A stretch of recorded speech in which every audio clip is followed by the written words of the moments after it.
What's up, guys? It's your man, Donovan Sharp, and welcome to this edition of TSR Live presented by Happy Hippo Herbals.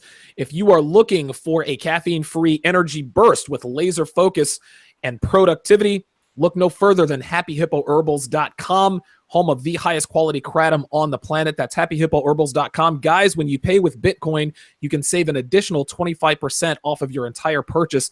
That includes your shipping. Again, that is happyhippoherbals.com. Well, let's go ahead and get to it, guys. My guest today runs a site called thisdaddoes.com. He's been on numerous shows, which include the likes of The Hanging Chads, Mark Baxter at Masculine by Design, and now he joins me here in TSR Towers. He wrote a book called A Father's Mission, which can be found on his website. So please join me in introducing Neil White. Neil, how you doing, man? Hey, how's it going? I'm doing really well. And listen, I just met you about 5 minutes ago, and the first thing that I picked up was your accent. So if you would, tell my audience a little bit about where you're from, where you were born and raised, and talk about the prevalence of feminism in terms of how, I don't know, how good or bad feminism has infected your particular area. Sure. Okay, so as your listeners and your viewers will notice probably quite quickly, I have a Scottish accent. I'm from Scotland in the UK. I was born and brought up in Scotland, on the east coast of Scotland, and the town where I was brought up is about an hour's drive from Edinburgh, which is the Scotland. One thing that I notice when I'm listening to myself being that I sound a bit like the tennis player Andy Murray. Yep. But maybe a slightly more interested version of Andy Murray. Right. So there's a good reason, because I grew up not far from where he's from. So in terms of the kind of second part of your question about feminism and Scotland, I was thinking about this today, actually. I think fear is the right word. I feel fear for the future of my country. So politically in Scotland, we are sit under the UK government. Okay. But we also have a Scottish government that kind of deals with some aspects of our tax.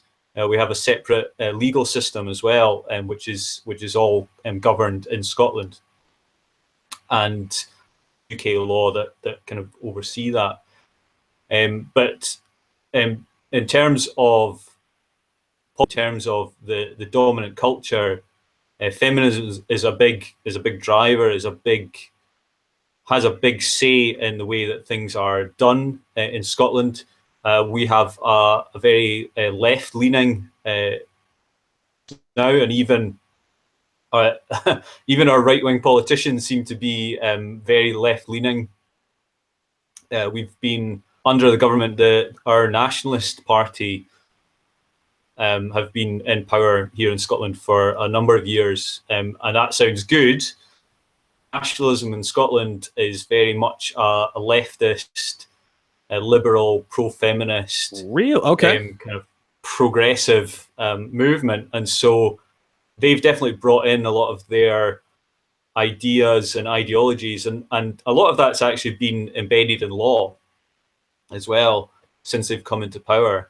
And one of the things that they want to do, and they openly say this, is they want to make us as a nation more aligned with the Scandinavian countries in terms of politics, in terms of makeup. So if you think of places like Sweden, which are very liberal, very socialist, very pro-immigration, very feminist, they would see Sweden as an aspirational model of politics and of culture.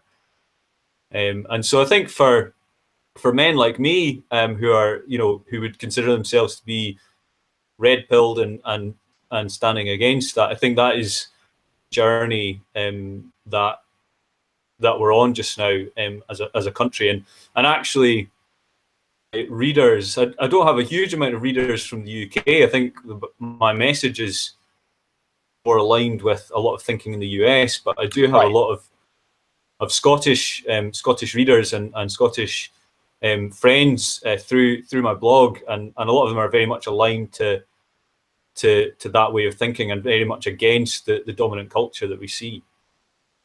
Now, with regards to the women in Scotland, with the prevalence of feminism, I don't know if you've been to the States. Have you ever been to the U.S.? I haven't. No, I haven't. Okay. I mean, Okay. I've known a lot of women from the States. There's a lot of Okay. We have a lot of people come over from the States to study in Scotland, and so when I was at university, there'd be a lot of Americans studying at my university, and in other places as well. So there's definitely a kind of interplay there. But no, I've never been to the States. Well, based on what you know about American women, what you see on television, what you hear from guys like myself, how would you compare American women to women in the UK, specifically Scotland? Are they better? Are they worse? Are they wife material? Are they as bad as they are here in the US? What are your thoughts on that? Yeah. Okay. Yeah. I mean, it's difficult to kind of categorize women altogether, but I think what I would say, I mean, I grew up in, kind of, it was an ex-coal mining town. So there'd been a lot of coal mining and industry. Right. And then I went from there to a university, and then I lived in Scotland's largest city, Glasgow, for a number of years. And so the kind of women that I was exposed to in those situations, there's a lot of heavy drinking, there's a lot of partying, and for me as a man, I've always been more interested in like traditional women who are interested in traditional values. Right. And while I have been immersed in kind of club culture, and the guys, like, we'd go out and we'd try and pick up women and stuff. Right. It was never something that gave me a lot of meaning, and I always thought like the women were like really quite trampy.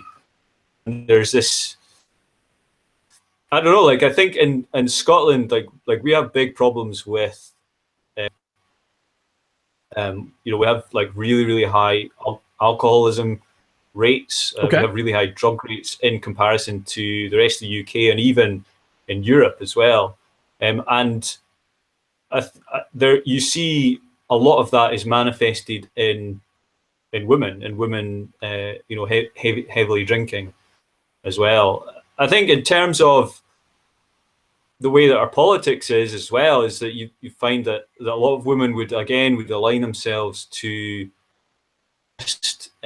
ideas, even thinking, and it's interesting because I was reading a study recently that said that actually wouldn't refer to themselves as feminists, but then that a lot of what they actually believe, feminism and particularly third wave feminism. So while they're not, that is the ideology that they've aligned themselves to, because it's so It's so commonplace. I think that we have exactly the same issue here in the States. Most women don't identify themselves as feminists. They don't call themselves feminists, but all of their thought patterns, their habits, their ideologies, their belief system are 100% in line with feminism.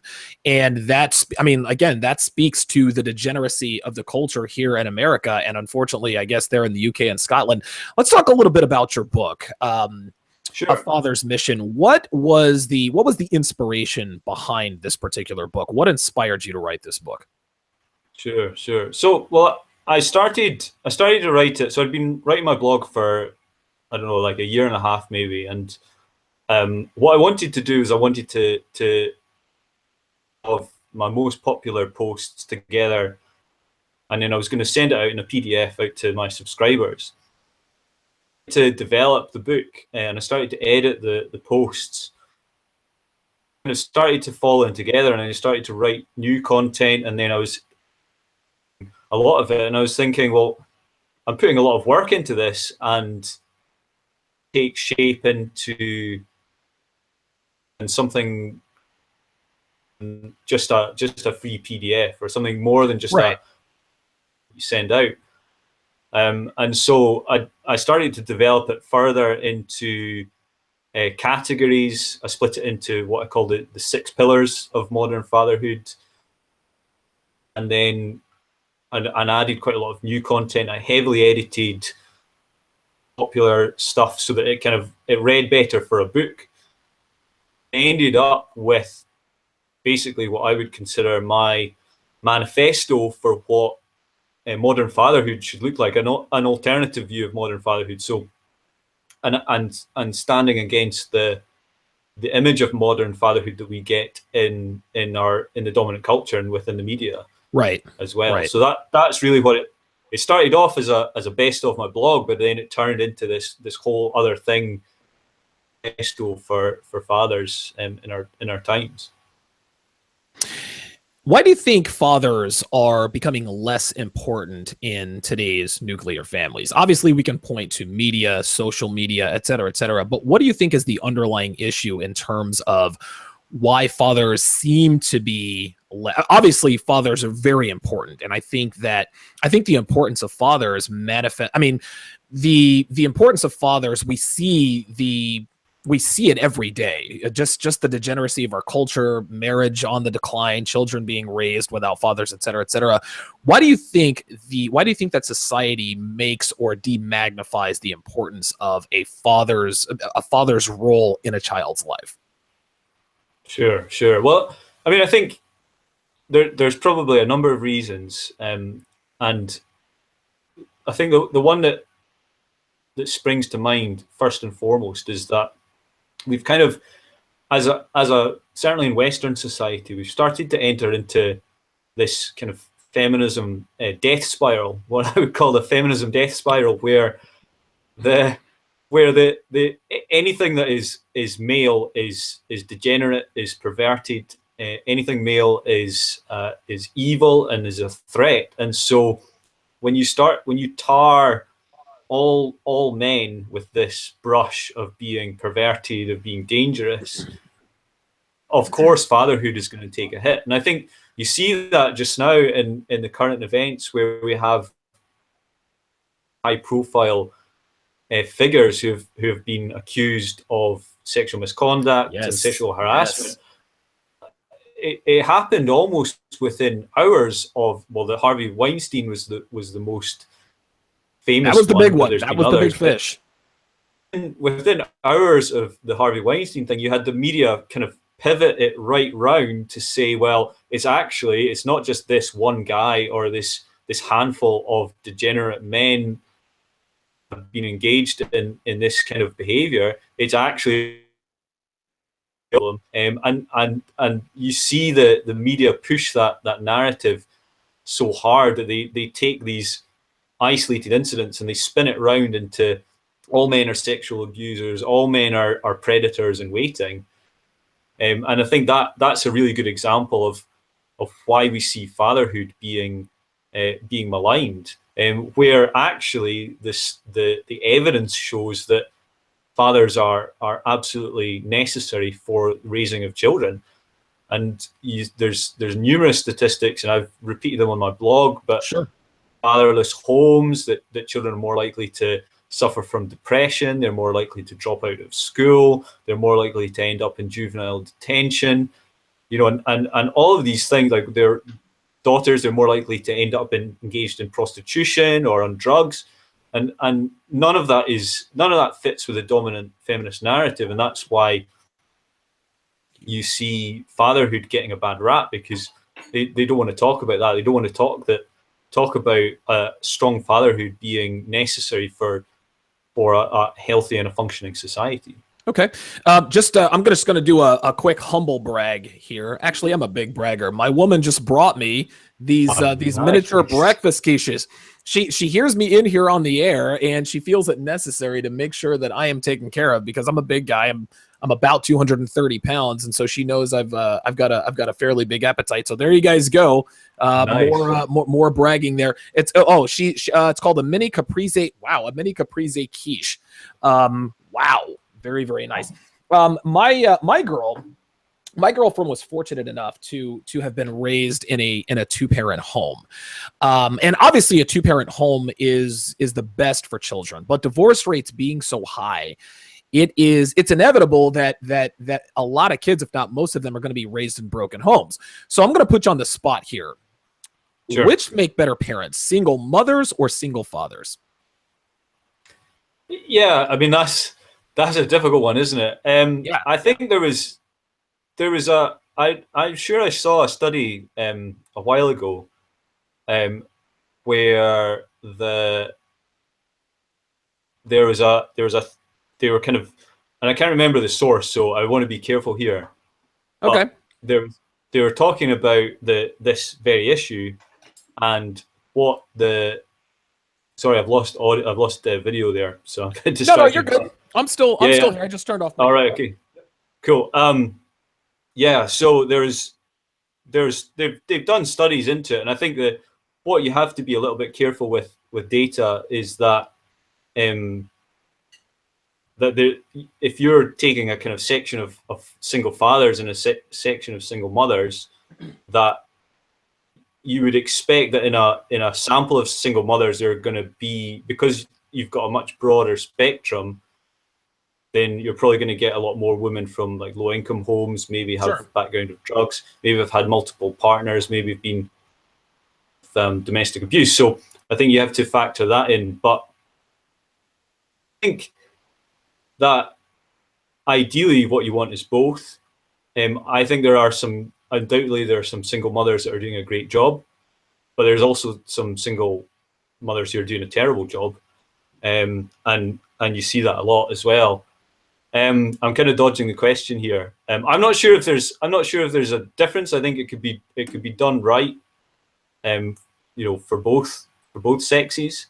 But I think if I had to choose, I'd probably err on the side of seeing a father would be the preferred parent. But I think there's a lot to be said for the nurturing love of a mother as well, and I think fathers are less able to do that, and I think children need a woman in their life as well. So yeah, I think it. Yeah, I kind of dodged that question a little bit. I don't know. That's the fine. answer. I don't know. Well, I can tell you definitively, and I guess you're giving a perspective from. I mean, listen, you live in the UK, you live in Scotland, I live here in the States. I can tell you with accuracy that single fathers make much better parents than single mothers here in the US. And it's not so much that fathers are better parents. It's not that they're capable of being better parents. It's just that most single mothers, and I mean 95 to 99% of single mothers, are just bad mothers. So single fathers in the US are naturally better parents as a natural byproduct of so many single mothers in the US just being bad moms. How is that?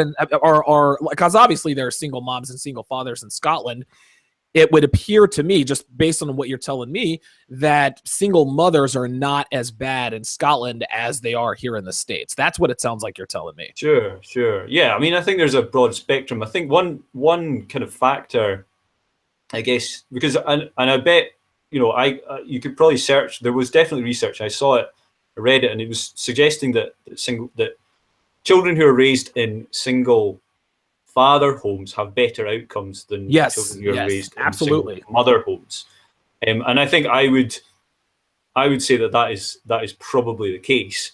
But I think that there are reasons for that. So if you imagine the situation where children are being raised in a single father household, it's unlikely that the father has got custody of the kids unless the mother is completely unfit to raise kids.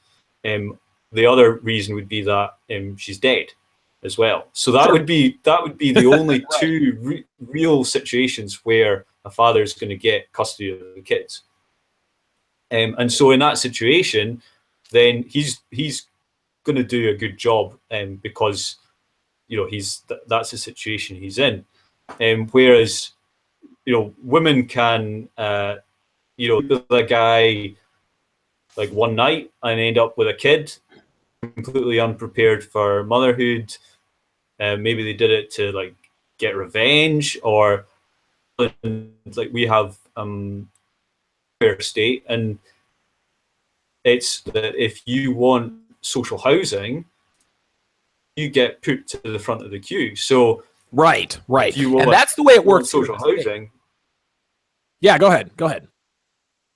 I was gonna just kind of go around that, but so it's and you also get child allowance, and then you get income support if you're just a single woman, and you don't have really a way of supporting having children, or having a kid is a kind of lot of handouts from the government as well. Yeah, that's the way it So happens here a lot in the the States. same. Sure. Yeah, that's the way it happens here in the States. And to be quite honest, women here in the U.S., and as my viewers and listeners know, are very promiscuous. And most women are born here in the States are born, or most children are born out of wedlock. In other words, most children that are born in the United States are born to two people who are not married.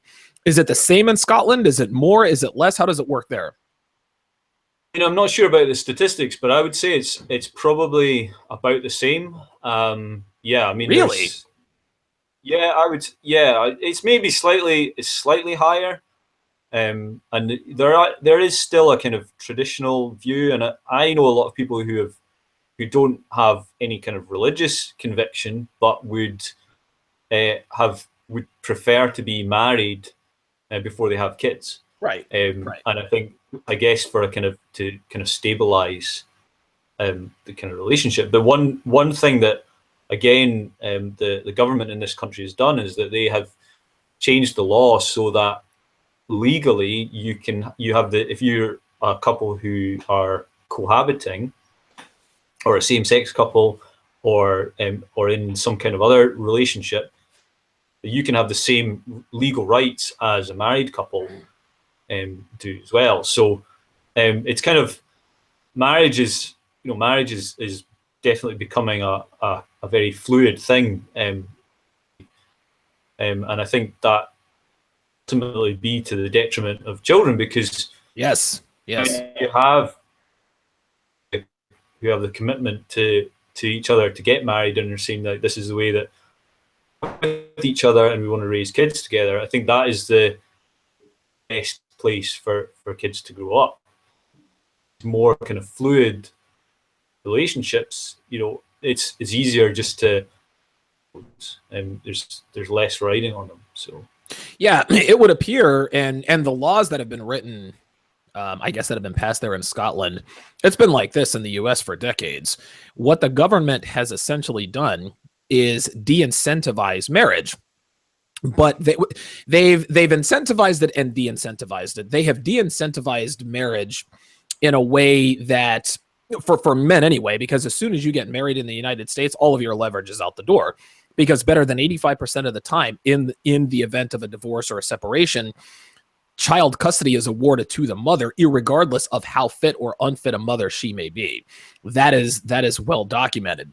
But then, like you said, there are laws that state that if you're cohabitating, or if it's same-sex marriage, then you can get the same tax breaks, the same tax benefits as married couples. So people there in Scotland and just here, here in the U.S., say to themselves, well, why would I risk marriage? In other words, why would I risk getting married and losing half my stuff when I can just cohabitate with someone, get all the tax benefits of being married without actually being married? And so we can split up any time. And that's one of the many, many reasons marriage, not only is the divorce rates, climbing steadily here through the years, but the marriage rate is also declining, and children suffer because of that. Sure. Yeah. I mean, one thing that the Scottish legal system has going for it is the approach to what you guys would call alimony.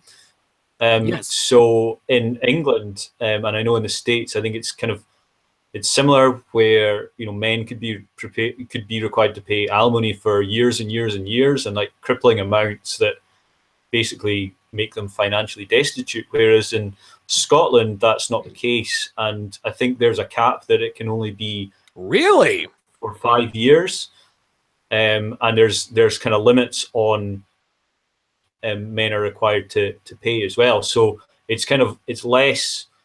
You don't really see that in this country, that like men are financially taken to the cleaners.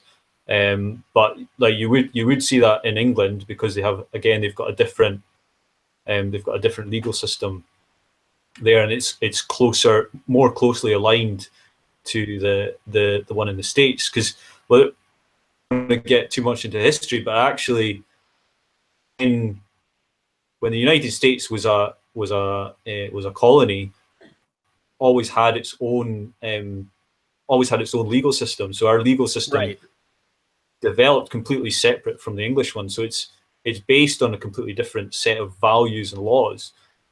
So that's probably, I would suggest, why the American and the English law are similar, whereas Scots law is different in that respect.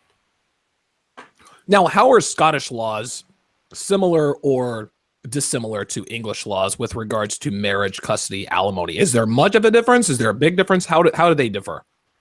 Yeah, I mean that's the only one I'm really aware of, and I only know that because I read it like a few months ago, and I was surprised at that, actually, because I thought it was the same, that men could be, they could be kind of taken to the cleaners, but so I was surprised that there was those limits were in place. But I guess an example of our kind of different system is that like same-sex marriage has been in this country for a lot longer than it has been in England.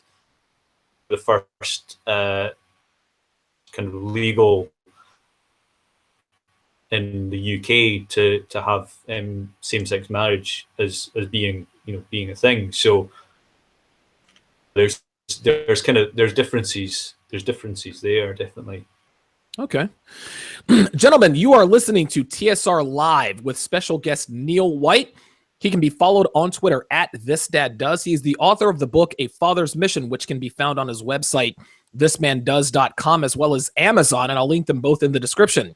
If you're a father, you absolutely should bookmark this guy's site. It is packed with rock-solid information on the importance of being a dad, becoming the best dad you can be to your children, and the importance of maintaining yourself as a man physically and mentally so that you can be the best dad to your kids. He talks about father-son activities, gardening, nutrition, the importance of maintaining your masculinity within the context of a family dynamic, and just about anything else about fatherhood you can think of. If you guys have any questions, drop them in the chat and we'll get to them. And let's get to the advice part of the show here. Mark, what advice can you give guys out here who are divorced and don't have full custody of their children? How can a man be a good father to his children if they're split custody?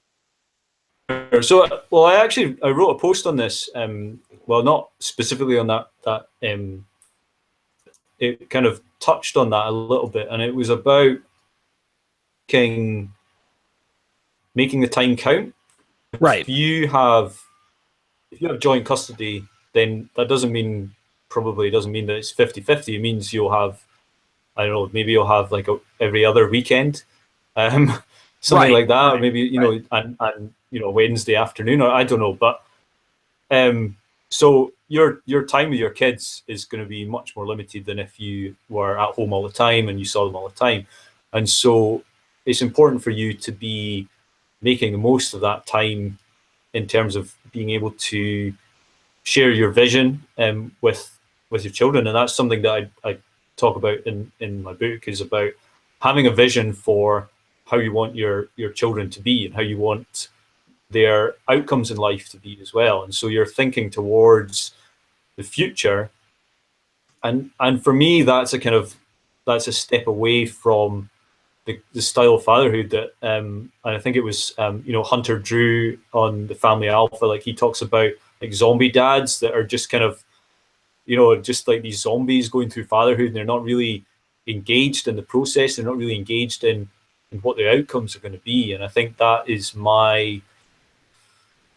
that's the kind of driver for having a vision. And so if you're not seeing your kids all the time because of your custody issues, then you have to make sure that the time that you do spend with them is targeted at making sure that that vision is going to be realized in their lives. And I think I mean, I don't have first-hand experience of it, but I would imagine that often your vision is not going to be aligned with their mother's vision as well. So Listen, I'm going to she's go going ahead.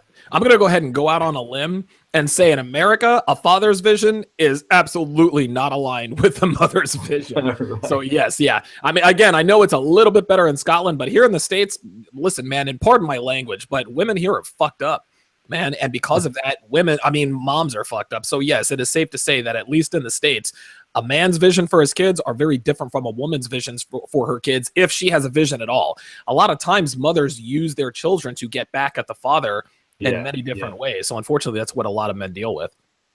Yeah, no, definitely. And so yeah, I think so that would be the kind of main thing. But I think that the kind of other side of that, so I think making every moment count, but I think the other side is that that doesn't mean that you need to fill every moment with activity as well, and that sometimes not doing anything is going to be better bonding experience than trying to jam every waking moment with activities. And I think even as a married father, this is something that I sometimes struggle with, and can be an issue, is that I work hard during the week, I don't see my kids much, and then at the weekends I want to kind of cram as much time together, and I want to do activities, and I want to go to this place and that place. And sometimes they're like, we don't want to do that. We just want you to read us a story, or play with us in the backyard or something like that. Like, they don't want to be taken to the movies, or they don't want to go out to a show or a museum. They just want to spend time with you. And I think that's something that that all of us fathers need to be aware of. But I would imagine that the divorced fathers need to have that in their mind as well, that their kids, they don't want to be treated like royalty all the time. Maybe sometimes they just want to hang out. Right. No, that's a very good that's a very good point to make. Sometimes kids don't want to be pandered to. Sometimes they just need someone to hang out with. And I think it's important for. And listen, I'm not a father. I've never been a father, but I can imagine that that's what a lot of fathers who listen and watch me are concerned with. Here's another question for you. And I know that you can't speak from personal experience, but if you found yourself in this situation, how can a man be a good father to his children when there is a bad mom in the home, or a bad mom that he relinquishes custody to once a week, if it's every other week? How can a man be a good father when there's a bad mother? Sure. Yeah. I mean, like you say, I don't have experience of that. And I mean, that must be really hard. I'm fortunate that in terms of values are very much aligned, and the outcomes that we want for our kids are very much aligned. And I think that primarily was one of the things that I was attracted to, when we were dating, that we had very much these kind of shared values. Mm-hmm. So it must be very difficult for men who have completely different set of values from their mother, and still be married, but also have, if they're divorced or they're separated, again having these different sets of values. I think the most important thing is, if you're in that situation, is that your children know that you love them, obviously, and that you care about them, and that the any kind of friction that you have with their mother isn't a reflection on them, because I think that can be really damaging. That Yes. And children are so smart, like even young children are so smart, like they pick up on everything, any kind of conflict. Sure. So if you're making like passive aggressive your ex-partner, your partner, they'll like pick up on it like that. So I think a real element of self-control in the way that you carry yourself. And I think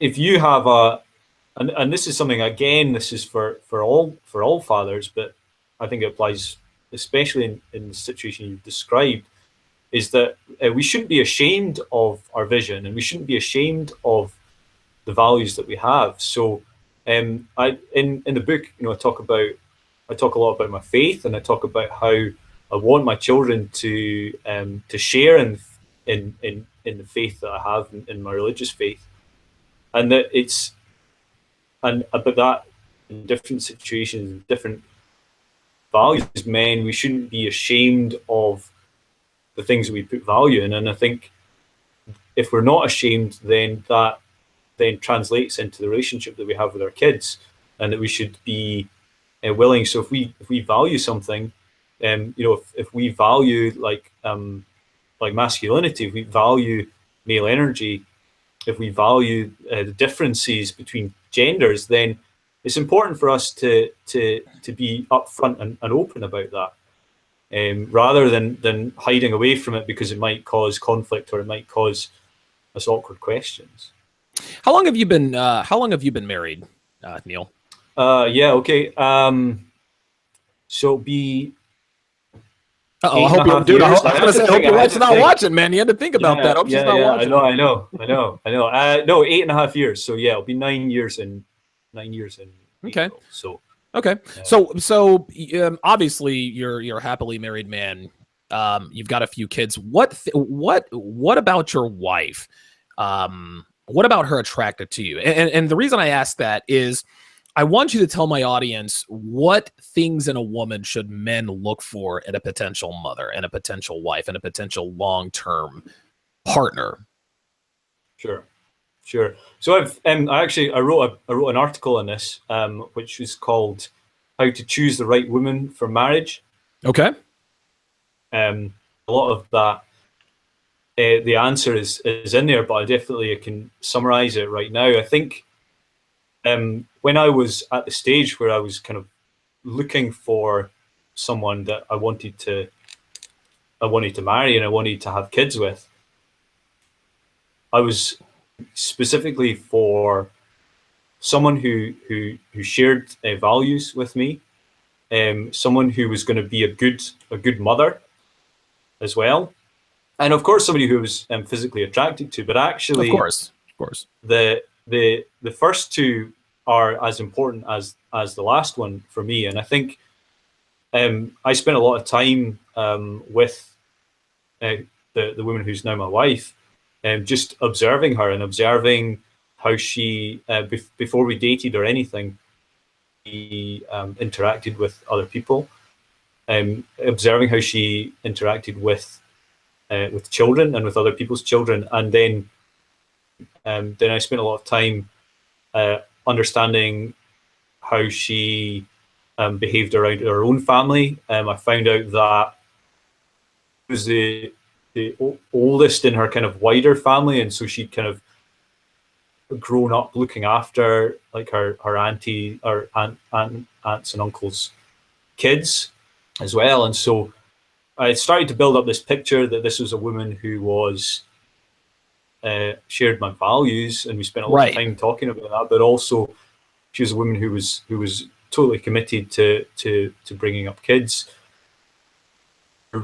being involved in like in kind of like the club scene or like partying or like anything like that, apart from when she was quite a young teenager. And so those were the things that I was looking for primarily, because I was who's we're gonna have like hot sex for the next 25 30 years. I was thinking, sure we do, but I was also interested in what she was going to be like as a mother and as a child, because I think that's something that you don't see marriage being as so much, but as a kind of very much as a partnership. We see as a single unit, as a team, our strengths and weaknesses complement each other, and I think that makes the marriage stronger. So she's good at stuff that I'm not very good at, and then I'm good at stuff that she's not really good at, and I think that is a distillation of how a healthy marriage should be. And I think again we've got this situation where the dominant feminist culture has eroded that and has said that the men and women are completely equal. And so then if men and women are completely equal, then whose responsibility is it to run the finances in the house? Whose responsibility is it to maintain?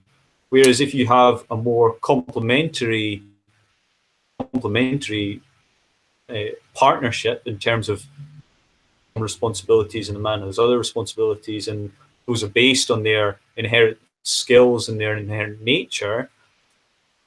Better functioning family and a much better functioning partnership and a much better functioning marriage as well. Yeah, when you come to that whole, women and men are equal, this and that and the other, yeah, women, at least here in the U.S., and, I talk to another guy regularly on my show about once a month. It's called Illimitable Man. I don't know if you've ever... Yeah. Okay, yeah, so you're familiar with him. Yeah, see his tweets, yeah. Yeah, but women here, they want all of the accolades and the titles and the good things that come with leadership without any of the responsibility. And the same thing goes with mothers. Mothers think they want to be the leader of the household. They think they want to be the leader of a nuclear family, but that it's not easy to do. And when you have a relationship dynamic that's not conducive to success, meaning that the woman leads the family, the father's supposed to lead the family, that's when you get the breakdown of the American family. So my last question for you is kind of a big one. And knowing what we know about the world, about women, about feminism, how should a man go about raising his daughters? How do we keep, how do men these days, how do fathers keep their daughters away from the things that destroy them as women? And shout out to Carlos Jean with the $7.14 super chat. How do we raise our daughters to not destroy themselves the way they have been in the last 40, 50 years? Sure. Yeah, that's great. I mean, I could summarize that pretty easily, and I would say keep them away from feminism, and raise them to understand that feminism in its current form is the most destructive force for the family. It's the most destructive force for the future of men, and also women. The future of women as well. Yeah. And I wrote a post on this called why my daughters won't be feminists. And I examined about the destructiveness of feminism in its current form. And I don't believe that feminism has always been evil. And actually, I went back and read about the suffragette movement and tried to understand first wave feminism, and then I tried to understand second wave feminism, which was maybe more about trying to get a bit more equality in some aspects of life. Whereas now we're into like the third wave and even like fourth wave feminism is kind of yeah, it's ridiculous, poking its head, where it's just madness, and actually it's a destructive force for women. And I think, again, going back to what we're seeing in the news just now with the sexual harassment stuff and this overreaction from that into every single kind of male-female interaction, I see these things as being so harmful. And you see women being pushed into, like, this is a big thing in Scotland, is pushed into like STEM, so like science, technology, engineering, and management subjects, and being pushed into those careers. Whereas I would say, and I think this is right, is that a lot of those subjects go against women's innate femininity. I'm not saying that they can't make good careers in those subjects, but there's an innate nature in men and women. Some men are, and of course, men are drawn more to some types of careers than women, and vice versa. You see that, of course. I mean, how many women garbage collectors are there? Right. Like I worked as a gardener for a number of months. Like how many women do you see out, shoveling concrete, or out, construction, turf, or working? Yeah, right. Construction, building bridges. So of course, women are drawn to certain types of roles more than men, and men are drawn to certain types of roles more than women. And I think that what feminism does is says, well, that's actually wrong. It's wrong for to be drawn more to nurturing, caring roles such as nursing, such as like caring for the elderly, such as teaching. It's right. Wrong for them to be drawn to those kind of roles, and instead they should be engaged in science and engineering subjects. Whereas women are like, do that, but I feel that I should, because like because of feminism, and I want to stand up for my sisters, so I'm going to go into those subjects. And so I see that as being a really destructive force in terms of the future. And so for fathers of daughters, I would say that you probably can't shield your daughters from that, but what you can do is you can teach them the other side. You can teach them about your own viewpoint, about how those things are destructive, and you can teach them about what I would call complementarianism, which is that men and women are not made the same, that they're made differently, but actually when you put them together, they work really well. And I think that's why a male and a female marriage is the only model for marriage, because the man and the woman fit together in terms of what they bring to the relationship. And so teaching your daughters that there is another side, and teaching them to make the right choices as well. I think that's the other thing I would say. Aside, I would say teaching them to make right choices, because ultimately you won't be able to make decisions for your kids, for all your kids, but thinking especially about your daughters, you won't be able to make decisions for them always in the long term and always in their behalf. At one stage, they will have to make decisions about what kind of man they're going to date, what kind of career they're going to do, who they're going to marry, kids, like how they're going to raise their kids, all of these things. And so the only thing you can do is teach them how to make good choices and good decisions. I've got a question here from one of our viewers. He asks, Mr. White, how often would you suggest a divorced father see his kids at a minimum? And I actually sent a response to that. I wanted to know what the custody arrangement was, but assuming she has full custody, what would you recommend? How often would you suggest that a divorced father see his kids? What's the least amount of exposure a father should have with his kids, as a divorced parent? Yeah, I think you want to be able to have like at least one full day with them every week. I think that would have to be a minimum. I think any less than that, any less than that doesn't really seem to matter, does it? Exactly, they're not going to. Like her father, he worked away a lot when she was quite young, and she said that her younger sister didn't really know who he was. He was this guy who kind of came and went, and that would be like a 2 or a 3 week period that he would be away from the home, and then he would come back, and then he would work away again. And so I think that there needs to be some kind of continuity of contact, and I would say in one full day in a 7-day period would have to be a minimum for me. Okay, definitely. Very good. Well, Neil, that's going to do it for this edition of TSR Live. If you would, tell my audience how they can get their hands on your ebook, A Father's Mission. Sure. Okay. So A Father's Mission, it's out now, as you said, on Amazon. It's on Kindle and paperback. And it's also available in other formats, so like PDF, and on Kobo, the e-reader as well, and on the Barnes & Noble Nook. But there's details of all of that on my website. If you go to the main page, and then there's a tab at the top, says A Father's Mission, and I'll tell you all the ways you can get my book. Excellent. Well, Neil, I appreciate you coming on with me today. This is a subject matter that I don't often talk about. Obviously, about my show. It's mostly incendiary, but because I'm not a father, because I don't have any kids, I don't have experience with kids. I do try to get a good mix of men who have experience in matters that I don't. I'm not a financial expert. I'm not a dating guru. I'm not a fitness expert. I'm not a certified personal trainer. But two things I know very well: I know how to save money, and I know women. And so the glaring holes in my overall development as a man, I like having men like yourself on my show. So I greatly appreciate you making the time for us today, sir. Thanks for having me on. It's been great. I really enjoyed it.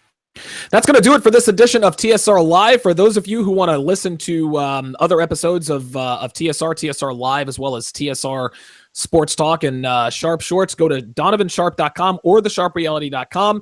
You can find Neil's book, Like I said, on Amazon, I'm going to link the description to his website and all of the other pertinent information. That's going to do it for this edition of TSR Live. We'll talk to you guys next time.